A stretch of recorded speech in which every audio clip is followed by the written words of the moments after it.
Dear students, hello and welcome all of you in this video lecture. आज के इस video lecture में हम बहुत ही इंपॉर्टेंट टॉपिक सस्टेनेबल डेवलपमेंट पे डिस्कस करने वाले हैं। हमारा ये टॉपिक क्लास 10th इकोनॉमिक्स के चैप्टर 1 डेवलपमेंट से है, तो इसे आपने ध्यान से देखना है ताकि आप इसे अच्छी तरह से समझ पाएँ। तो स्टार्ट करते हैं इस वीडियो को। Sustainable development. तो सस्टेनेबल डेवलपमेंट क्या होती है कि जो भी रिसोर्स हम डेवलपमेंट करने के लिए यूज़ कर रहे हैं आज के टाइम में, उन्हें इस तरह से यूज़ करें कि वो ख़त्म ना हो जाएं। अगर वो नॉन रीन्यूएबल रिसोर्स हैं तो ये पॉसिबल है कि फ्यूचर में वो ख़त्म हो जाएंगे। तो हम उन रिसोर्सेज को इस तरह से यूज़ करें कि हमारी डेवलपमेंट की रफ्तार भी चलती रहे और वो जो रिसोर्स हैं वो ख़त्म भी ना हो। साथ ही साथ अगर वो रिसोर्स फ्यूल हैं, यानी कि एनर्जी रिसोर्स हैं, जैसे पेट्रोलियम है या एलपीजी है या कोयला है, तो वो ख़त्म भी ना हो, फ्यूचर के लिए बचे भी रहें और एनवायरनमेंट भी पोल्यूट ना हो, तो एनर्जी रिसोर्स जो हैं उनके अल्टरनेटिव सोर्स हम यूज़ करें उन रिसोर्स के जगह पे। तो ध्यान से देखें इस वीडियो को। नेक्स्ट स्लाइड में हम इसे और ज़्यादा डीपली समझेंगे। तो सस्टेनेबल डेवलपमेंट गोल्स कि वो कौन कौन से गोल्स हैं जिनको हमने पूरा करना है और डेवलपमेंट भी करनी है। तो why sustainable development is so important. तो सस्टेनेबल डेवलपमेंट इम्पोर्टेंट क्यों है, इसकी नीड क्यों है? तो देखिए, हमारे पास नेचर रिसोर्स हैं, एनिमल रिसोर्स हैं, वाटर रिसोर्स है, क्रूड ऑयल है, पेट्रोलियम, लैंड रिसोर्स है, फॉरेस्ट रिसोर्स हैं, wind power and solar energy है। सूरज की धूप को हम जब बिजली में कन्वर्ट करते हैं सोलर पैनल के द्वारा, या विंड मिल में हम हवा की इस रफ्तार को के द्वारा इलेक्ट्रिसिटी बनाते हैं, तो उसे विंड पावर या सोलर एनर्जी कहते हैं। प्रेशियस मेटल्स हैं जो हमारे मिनरल्स हैं, रॉक्स हैं जो माइनिंग में निकलते हैं, या नेचुरल गैस है। ये सारे इंपॉर्टेंट नेचुरल रिसोर्स हैं। अब इसमें से कुछ रीन्यूएबल हैं, कुछ नॉन रीन्यूएबल हैं। तो हमें इन सभी रिसोर्सेज को इस तरह से यूज़ करना है ताकि जो ख़त्म हो जाने वाले रिसोर्स हैं, जो हमें अनलिमिटेड नहीं है हमारे पास, उनको हमने ध्यान से यूज़ करना है, प्लानिंग करके यूज़ करना है, ताकि हमारी अर्थ भी बची रहे, हमारा एनवायरनमेंट भी क्लीन रहे और ये रिसोर्स भी हमें फ्यूचर के लिए मिलते रहें। इनमें से कई, जैसे कि क्लीन एनवायरनमेंट है, फर्स्ट स्लाइड है, इस स्लाइड में की पहली पिक्चर में पीने का साफ़ ड्रिंकिंग वाटर है, मिनरल्स हैं जो माइन से मिलते हैं, या क्लीन इलेक्ट्रिसिटी है जो पोल्यूशन किए बगैर बनती है। तो ये सारी चीज़ें हैं हमें चाहिए ताकि हमारे अर्थ भी जो है, एनवायरनमेंट जो है हमारी अर्थ का, वो भी पोल्यूशन फ्री रहे और हमारे आने वाली पीढ़ियों को रिसोर्स भी मिलते रहें, और यहाँ पर जो है डेवलपमेंट की जो पेस है, जो रफ्तार है, वो भी कंटिन्यू रहे। अब हमें सस्टेनेबल डेवलपमेंट की नीड क्यों है? पहले तो हमारी पॉपुलेशन जो है, हमारी कंट्री की भी, हमारी अर्थ की भी बड़ी तेज़ी से इंक्रीज़ हुई है पिछले कुछ सालों में।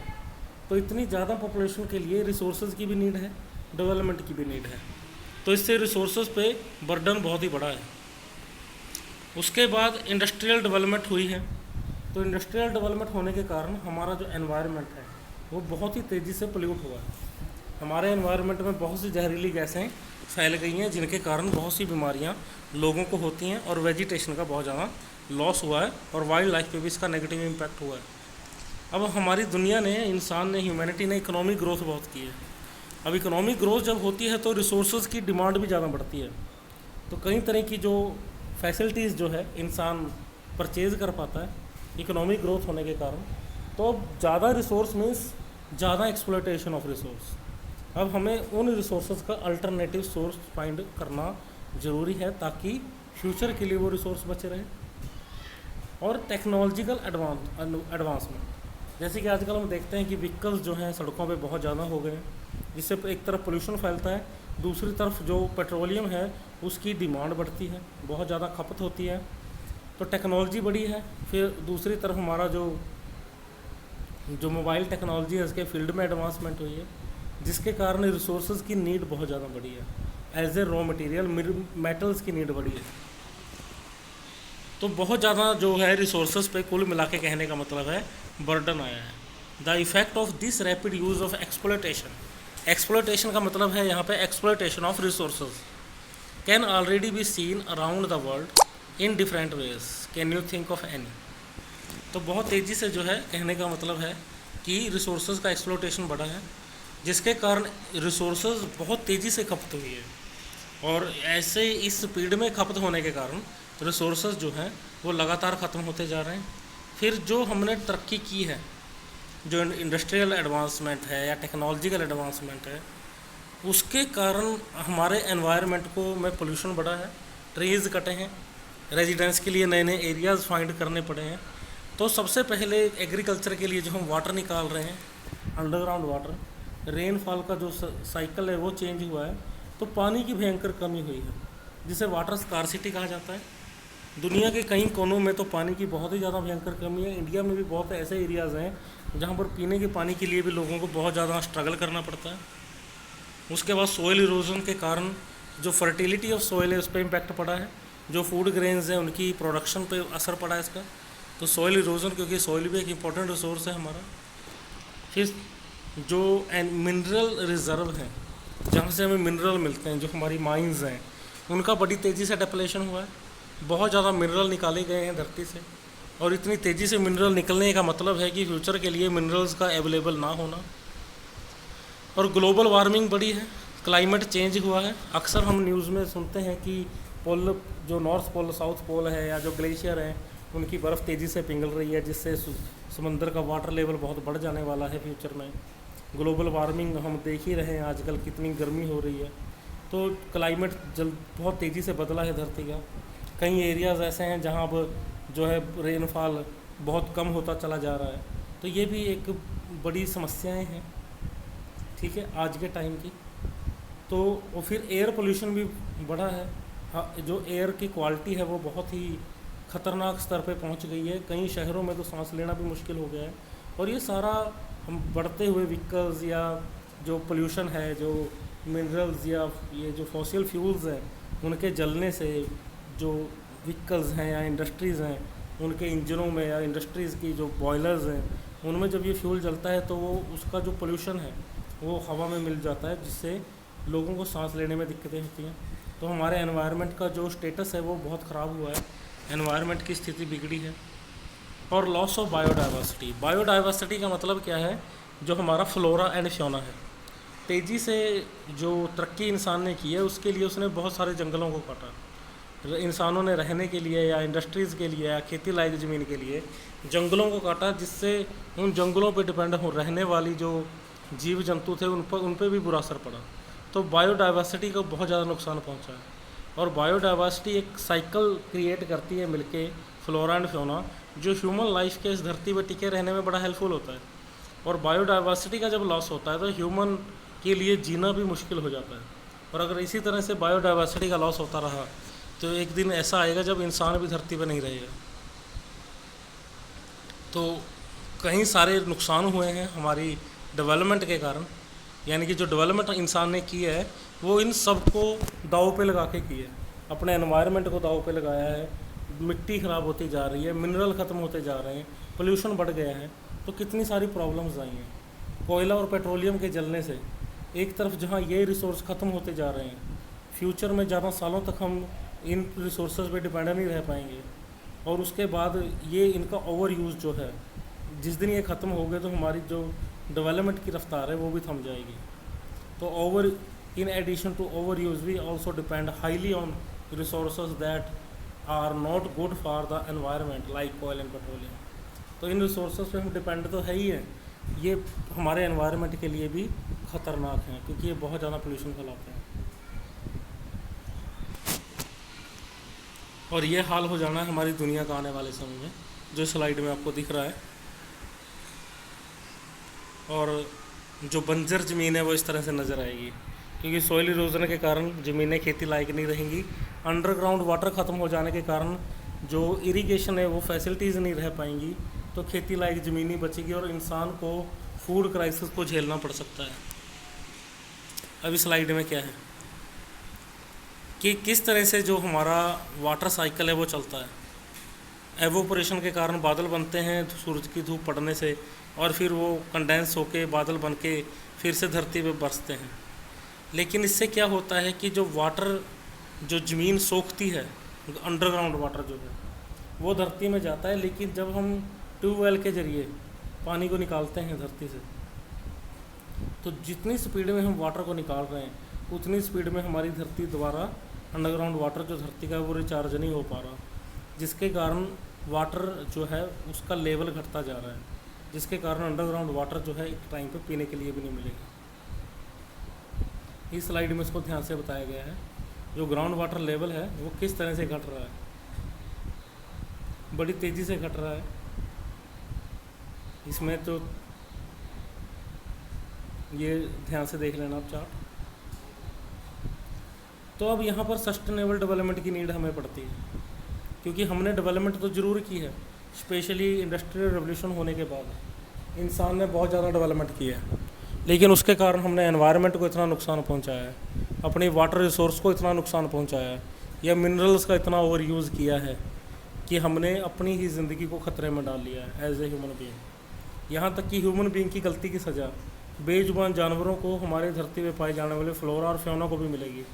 धरती का टेम्परेचर लगातार बढ़ता जा रहा है, पीने का पानी लगातार घटता जा रहा है, पोल्यूशन तेज़ी से बढ़ रहा है, चाहे वो वाटर पोल्यूशन हो या फिर वो एयर पोल्यूशन हो, चाहे वो लैंड पोल्यूशन हो। रिसोर्स ख़त्म होते जा रहे हैं डेवलपमेंट के नाम पे, तो हम फ्यूचर जनरेशन को क्या देंगे?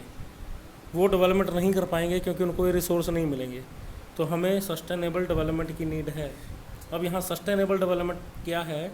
इस तरह से डेवलपमेंट करना कि सोच समझ के डेवलपमेंट करना, स्ट्रैटेजी बना के डेवलपमेंट करना, प्लानिंग करके डेवलपमेंट करना, ताकि रिसोर्स भी बचे रहें फ्यूचर के लिए और एनवायरनमेंट को भी नुकसान ना हो, उन चीज़ों का, नेचर को भी नुकसान ना हो जो ह्यूमन को ज़िंदा रखे हुए है धरती पे। तो यहाँ आपको ये क्लियर हो गया होगा टॉपिक,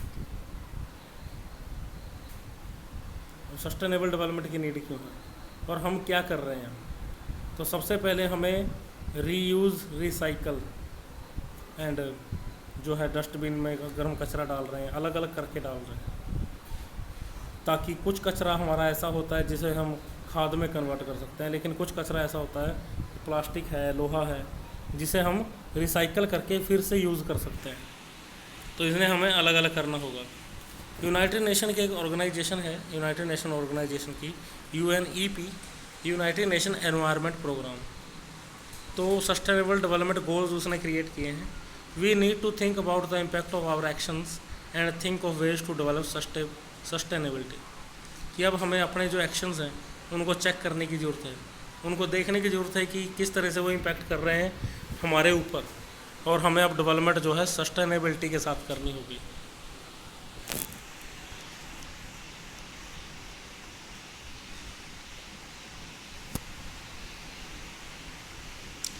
इसी के साथ रियो दी जनेरियो ब्राज़ील की कैपिटल है, वहाँ पे एजेंडा 21 पास हुआ था, United nation conference on sustainable development. तो यूनाइटेड नेशन ने एक कॉन्फ्रेंस ऑर्गेनाइज़ की थी, इसमें लगभग 170+ कंट्रीज़ ने वहाँ पे हिस्सा लिया था, जिसमें इंडिया ने भी हिस्सा लिया था, जिसमें ये डिसाइड किया गया था कि किस तरह से जो ह्यूमन है वो 21st सेंचुरी में जो है किस तरह से वो डेवलपमेंट करेगा और एनवायरनमेंट को भी बचाएगा और रिसोर्सेज को भी बचाएगा। तो रियो समिट बहुत ही इंपॉर्टेंट रही इस फील्ड में, और सभी देशों ने एक प्रोटोकॉल पे साइन किए थे। कुछ देशों ने तुरंत साइन कर दिए थे, कुछ ने थोड़ा बाद में किए। ये जो झंडे हैं यहाँ पर दिख रहे हैं आपको, ये उन कंट्रीज़ के फ्लैग हैं जिन्होंने रियो समिट में पार्टिसिपेट किया था। तो लगभग यूनाइटेड नेशन ऑर्गेनाइजेशन के लगभग सभी मेंबर इसमें थे, और सभी ने मिलकर एक समझौते पे साइन किए थे कि हर एक देश जो है वो सस्टेनेबल डेवलपमेंट करेगा। जैसे कि अक्सर हम सोचते हैं कि हमें पानी बचाना चाहिए, लेकिन हम सोचते हैं कि अगर मैं अकेला पानी बचाऊं तो क्या होगा, अगर सभी बचाएं मिलके तो कुछ बेनिफिट है। तो इसी सोच पे आधारित ये मीटिंग थी कि एक देश के सस्टेनेबल डेवलपमेंट करने से ज़्यादा इम्पैक्ट नहीं आएगा अगर सभी देश मिलके पोल्यूशन फ्री एनवायरनमेंट बनाएंगे, अपने एनवायरनमेंट को पोल्यूशन से फ्री करेंगे और अपने रिसोर्सेज को बचाएंगे फ्यूचर जनरेशन के लिए, तो कुछ इम्पैक्ट पड़ सकता है, और इसका इम्पैक्ट पड़ा भी। इसमें सबसे पहला जो एग्जांपल हम दे सकते हैं विंड एनर्जी का। पहले क्या होता था, कोयले को जला के या पेट्रोलियम को जला के बिजली बनाई जाती थी, जिसे थर्मल पावर कहा जाता था। अभी विंड एनर्जी है, यहाँ पर पवन चक्की इन्हें बोलते हैं, विंड मिल बोलते हैं इन्हें। हवा जब चलती है तो ये पंखे घूमते हैं, और जब ये इनके सेंटर में एक जनरेटर लगा होता है जो इनके साथ रोटेट होता है और बिजली प्रोड्यूस करता है। तो ये उन एरियाज़ में लगाए जाते हैं जहाँ बड़ी तेज़ हवाएं चलती हैं, स्पेशली समुद्र के पास के एरियाज़ में लगाया जाता है। ये जियोथर्मल एनर्जी है। अब जियोथर्मल एनर्जी क्या होती है? अभी मैंने आपको एग्जांपल दिया थर्मल एनर्जी का, जहाँ पर कोयले को या फॉसिल फ्यूल्स को जला के बिजली बनाई जाए। जियोथर्मल एनर्जी धरती की एनर्जी को यूज़ किया जाता है। धरती अंदर से बहुत गर्म है और कुछ एरियाज़ में क्रैक से ये गर्मी बाहर निकलती है, बस उसी गर्मी को यूज़ करके बिजली बनाई जाती है। गर्मी से पानी को गर्म किया जाता है और उससे बनने वाली भाप से जनरेटर को चलाया जाता है स्टीम इंजन के द्वारा, और जियोथर्मल एनर्जी को बिजली में कन्वर्ट कर दिया जाता है। इसी तरह से सोलर एनर्जी है, इसके बारे में तो आप सबको पता ही होगा क्लियर कट, कि सोलर एनर्जी जो है, सोलर पैनल पे जब धूप पड़ती है तो उससे जो ऊर्जा है उसे इन्वर्टर में, जो इन्वर्टर बैटरीज़ हैं उनमें स्टोर कर लिया जाता है और सोलर एनर्जी क्रिएट हो जाती है। तो सोलर पैनल से, सूरज की धूप से जो बिजली बनाई जाती है, ये इस तरह के रिसोर्स हैं एनर्जी के जिनमें ज़्यादा फॉसिल फ्यूल यूज़ नहीं होता। अब यहाँ पर एक आयरलैंड है, यूरोपीय देश है आयरलैंड, ये ग्रेट ब्रिटेन के नॉर्थ में पड़ता है। आइसलैंड है। आइसलैंड जो है वैसे तो बहुत ही ठंडा देश है, लेकिन यहाँ जियोथर्मल एनर्जी बहुत भरपूर मात्रा में है। तो यहाँ पर जितनी भी इलेक्ट्रिसिटी प्रोड्यूस होती है आइसलैंड में, वो जियोथर्मल एनर्जी से ही प्रोड्यूस होती है। ये जो जियोथर्मल एनर्जी का एग्जांपल है, आइसलैंड कंट्री में टोटल, ये आइसलैंड की ही पिक्चर है, टोटल जो एनर्जी है, टोटल जितनी भी इलेक्ट्रिसिटी है आइसलैंड की, वो जियोथर्मल एनर्जी से प्रोड्यूस हो रही है। देखो ये भी उसी का ही एक एग्जांपल है, जियोथर्मल एनर्जी यहाँ पर प्रोड्यूस की जा रही है। अब कुछ कंट्रीज़ ने कुछ कानून बनाए हैं जिसमें बहुत स्ट्रिक्ट लॉज पास किए गए हैं एनवायरमेंटल प्रोटेक्शन के लिए, क्योंकि एनवायरनमेंट को बचाने के लिए पब्लिक का सहयोग मिलना ज़रूरी है, लेकिन पब्लिक इतनी आसानी से सहयोग नहीं करती, तो सरकारों को कानून बनाने पड़ते हैं। तो कानून बनाए गए हैं यहाँ पे एनवायरनमेंट को प्रोटेक्ट करने के लिए कई कंट्रीज़ के द्वारा, जैसे कि कई देशों में जो है, जो पोल्यूशन है, इस तरह से इंडस्ट्रियल पोल्यूशन पर रोक है कि किसी भी तरह का फॉसिल फ्यूल वो इंडस्ट्रीज़ में यूज़ नहीं कर सकते। वो नॉन कन्वेंशनल जो सोर्स ऑफ एनर्जी है उनको यूज़ करके अपनी एनर्जी बना सकते हैं, ठीक है।